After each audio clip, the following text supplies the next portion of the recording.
Mengenai projek seterusnya yang ingin kita ketengahkan ialah satu topik mengenai wawancara bersama pemenang anugerah emas bagi pertandingan Young Investors Challenge iaitu YIC bagi edisi khas 2021 anjuran Association of Science, Technology and juga Innovation Malaysia ASTI dengan tajuk Sonar Blind Test Sensory Suite. Sweet.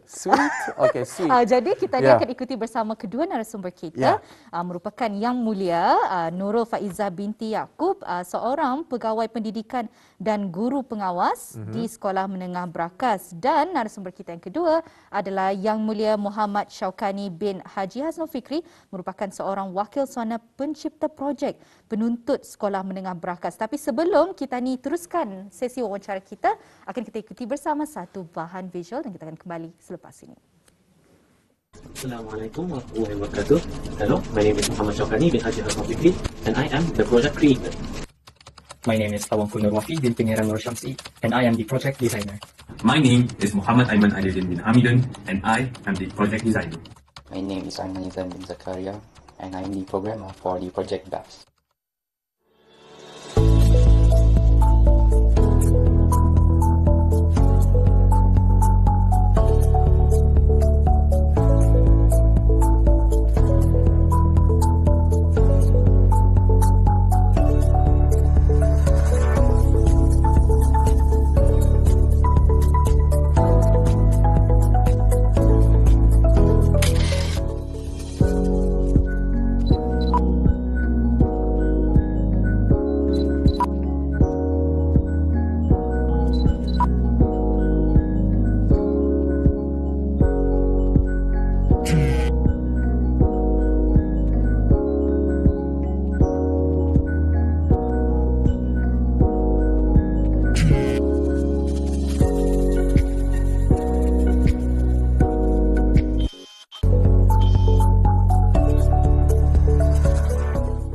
Brunei is experiencing an increase in the number of blind people, whether as a result of births, accidents, or a complication of diseases such as diabetes.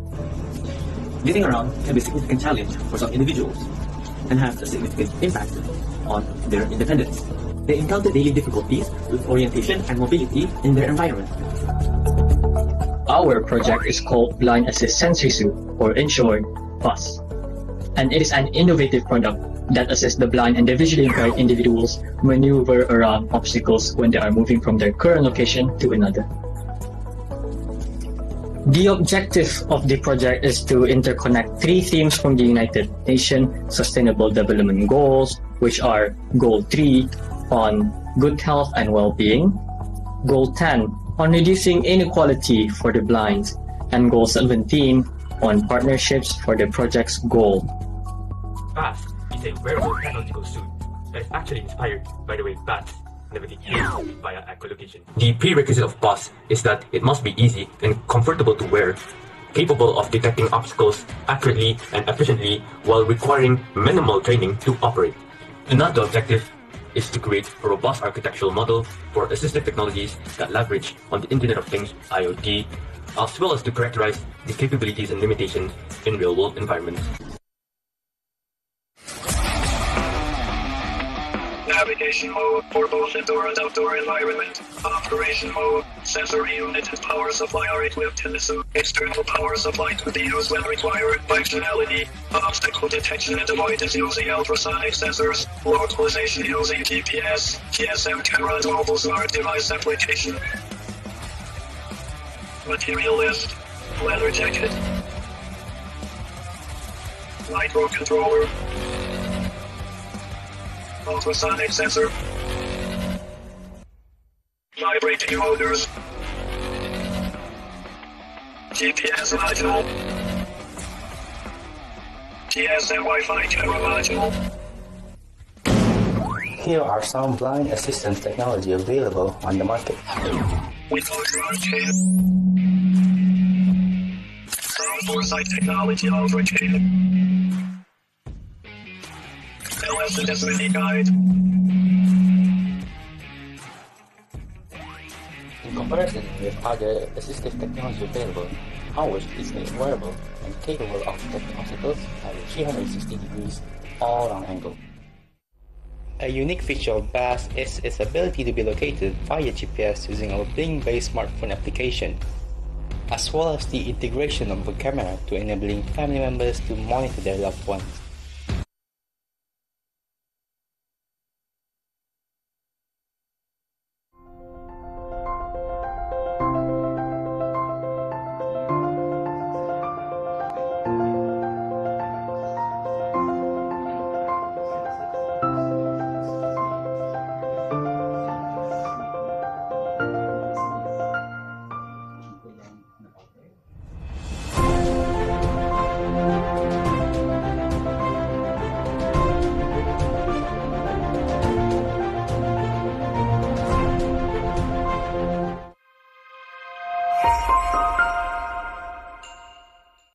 Ladies and gentlemen, we are now announcing the Gold Award winners for Young Inventors Challenge Special Edition 2021.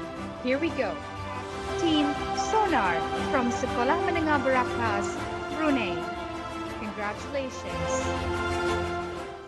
Ya, kita kembali lagi dan kita akan terus saja mengikuti segmen wawancara kita bersama dengan Yang Mulia Nurul Faizah binti Yaakob dan Yang Mulia Muhammad Syaukani bin Haji Hasnul Fikri. Assalamualaikum. Waalaikumsalam.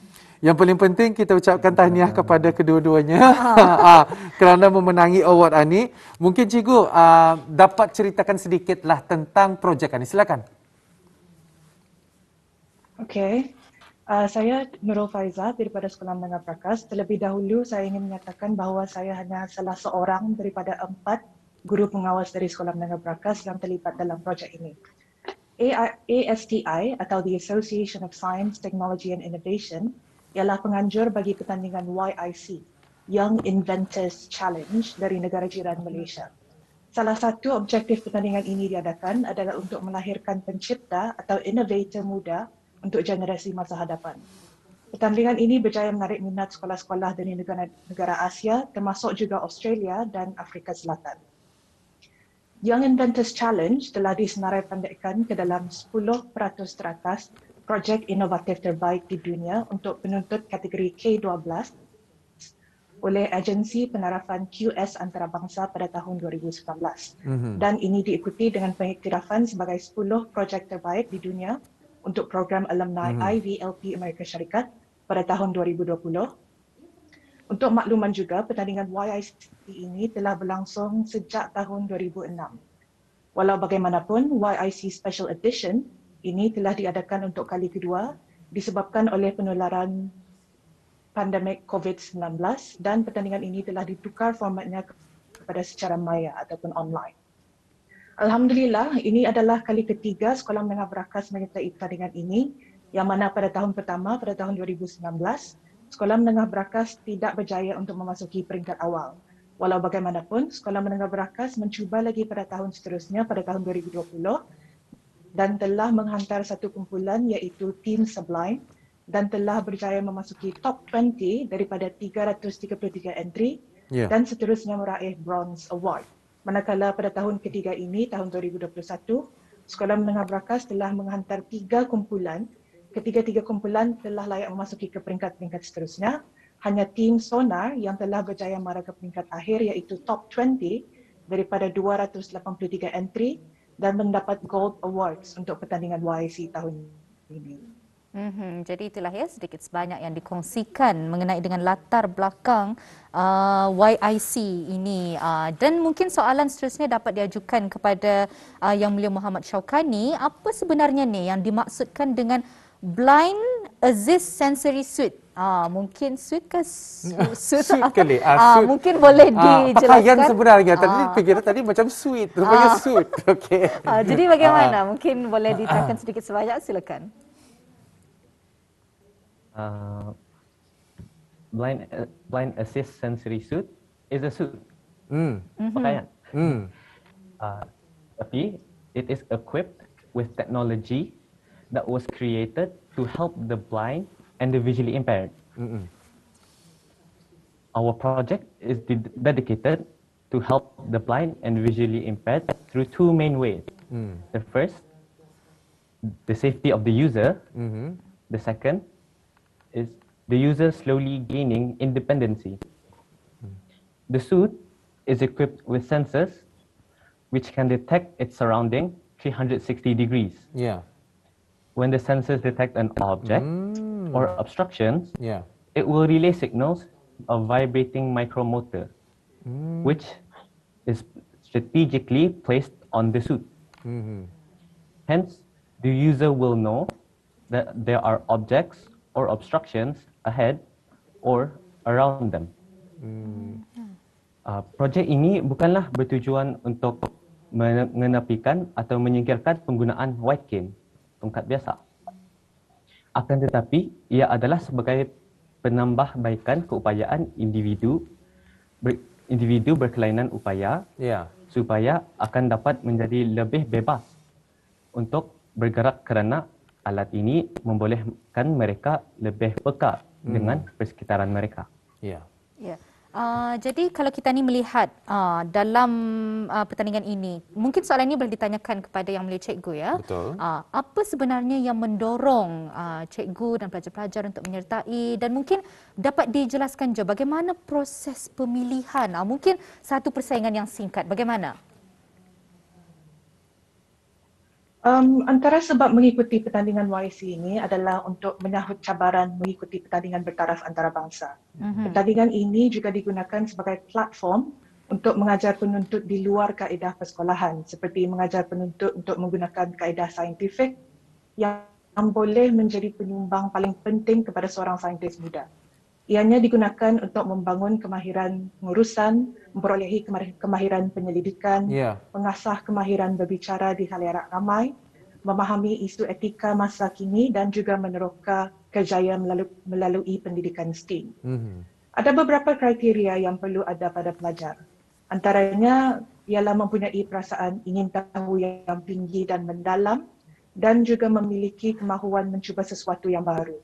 Pelajar juga perlu mempunyai keberanian bertutur di depan khalayak ramai, di samping mampu untuk menjawab soalan-soalan yang diutarakan oleh panel-panel hakim yang terdiri dari pensyarah-pensyarah dan ahli profesional dari luar negeri.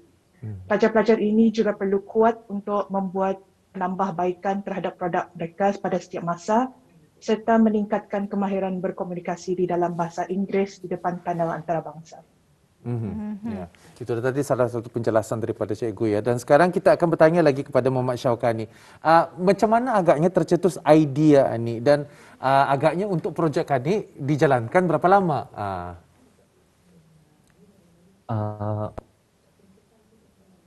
Alhamdulillah bagi idea, alhamdulillah saya mendapat ilham dan idea semasa saya melayari laman internet dan sosial media, di mana saya menyadari bahawa bilangan orang yang mengalami masalah penglihatan telah meningkat dari tahun ke tahun, dan mereka adalah terhad kepada penggunaan tongkat putih, anjing ataupun orang yang membantu mereka untuk bergerak. Saya terbayangkan diri saya dalam keadaan mereka. Akan tetapi, saya juga mengetahui bahawa apa yang mereka mengalami adalah lebih daripada apa yang saya dapat bayangkan. Kebetulan kawan saya, Aiman Izan, mempunyai saudara yang juga mempunyai keadaan yang serupa. Kami berhasrat untuk membuat sesuatu dengan bantuan teknologi, menghasilkan suatu produk yang boleh meningkatkan tahap keselamatan dan kendiri mereka dan menjalani kehidupan mereka seharian. Setelah idea ini disuarakan, alhamdulillah telah dipersetujui ramai dan dijadikan sebagai projek dan dengan niat untuk membantu golongan ini. Dan bagi berapa lama perancangan ini dibuat, as these ideas came up in December 2020 last year, it took us until June of this year to complete our first working prototype. So in total, it was 7 months. For the first 1.5 months, Yeah. We did research and planning. And another 5 months after that was learning how to implement all these new features that we wanted on the suit. And then the rest of it was fixing everything to make it working perfectly, make it working without any problems. But this could not have been possible in this time frame without the help of our supervisor, Cikgu Pangeran Raup, with his extensive knowledge, helping us when we hit roadblocks. Yeah. As this is an area that we are not used to. And our teachers, Cikgu Maralina and Cikgu Nurul Faiza, they gave us valuable advice, as well as giving up their time to help us practice for the upcoming competitions.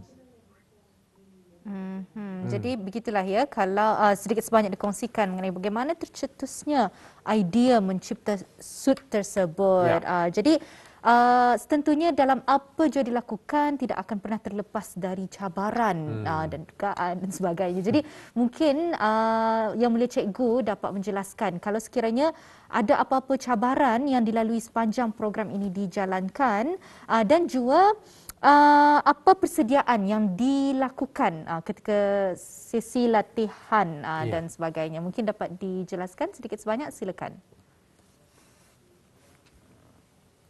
Sebelum peringkat akhir pertandingan, latihan Viva secara maya atau online telah diadakan dengan menjemput guru-guru daripada Sains Department Sekolah Menengah Berakas dan jemputan khas daripada Step Center Kementerian Pendidikan dan SHIBI, Sultan Hasnabolkiah Institute of Education, Universiti Brunei Darussalam. Cabaran utama bermula semasa datangnya gelombang kedua COVID-19 bila mana kesemua projek terpaksa dihentikan seketika. Pasukan dari Sekolah Menengah Berakas terpaksa akur dengan kesukaran yang dibawa bersama oleh pandemik COVID-19 dan hampir sahaja menarik diri dari mengikuti peringkat-peringkat seterusnya. Walau bagaimanapun, pihak ASTI telah memastikan dan memberikan semangat dan peluang kepada wakil-wakil dari Menengah Berakas dan akhirnya telah berjaya melalui kesukaran yang dihadapi. Komunikasi dan arahan antara guru-guru pengawas dan para penuntut hanya melalui aplikasi WhatsApp ataupun daripada Google Meet sahaja. Jadi Syaukani pula, mungkin apa perasaan daripada Syaukani sendiri sama dengan teman-teman ataupun nyetorang, perasaannya waktu atau apabila diumumkan selaku juara bagi pertandingan ini? Dalam masa 2 minit ini mungkin dapat dikongsikan bagaimana? Sebelum itu ada a bit of backstory ya. Tidak dinafikan yang Young Inventors Challenge is an national competition which attracted participants from far more than 250 groups internationally. Coming from a small group and a small country, kami tidaklah menaruh harapan tinggi dengan menyedari bahawa kumpulan-kumpulan lain berkemungkinan besar mempunyai idea-idea lebih menarik dan hebat dengan bantuan teknologi dan idea yang canggih.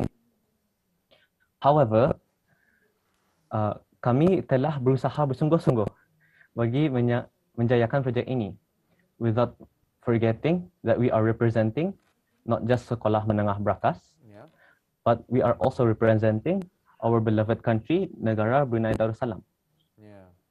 Dengan doa dan bertawakal kepada Allah Subhanahu wa taala, kami berserah kepadanya semasa menunggu keputusan pertandingan. Alhamdulillah, dengan berkat dan izin Allah, kami memenangi anugerah emas dengan pertandingan dalam pertandingan tersebut. Tentunya kami bergembira dan berasa syukur disebabkan bukan sahaja memenangi pertandingan, akan tetapi sehingga mendapat peringkat emas. Alhamdulillah. Baiklah, jadi dalam masa 1 minit sahaja lagi yang berbaki, mungkin dapat secara ringkas Yang Mulia Cikgu memberi rumusan ataupun rumusan dan juga penjelasan dan juga saranan ni Ya. kepada penuntut-penuntut yang sudah pun melibatkan dalam syarat ni. Silakan. Kepada semua guru-guru pengawas, seperti yang saya nyatakan tadi, saya hanya salah seorang daripada guru-guru pengawas yang terlibat. Ada 4 lagi guru pengawas yang terlibat. Dan kepada pihak sekolah yang telah menolong para penuntut untuk bersedia untuk pertandingan ini, saya hendak mengucapkan terima kasih. Yeah. Thank you for your support. Kepada penuntut-penuntut, also thank you for your cooperation. Well done for your work. Dan saya juga ingin menyatakan bahawa ini hanya salah satu daripada peluang yang para penuntut boleh mengambil untuk sebagai platform belajar di luar sekolah. Baiklah, jadi ribuan terima kasih kami ucapkan berkesudian datang ke rancangan Rampai Pagi. Satu perkongsian yang amat menarik sekali, membuka minda, dan syabas kami ucapkan ya, berjaya mengharumkan nama negara. Jadi insya-Allah kita akan bersua lagi di lain kesempatan, mungkin dengan topik yang lainnya pula. Assalamualaikum, sampai jumpa lagi.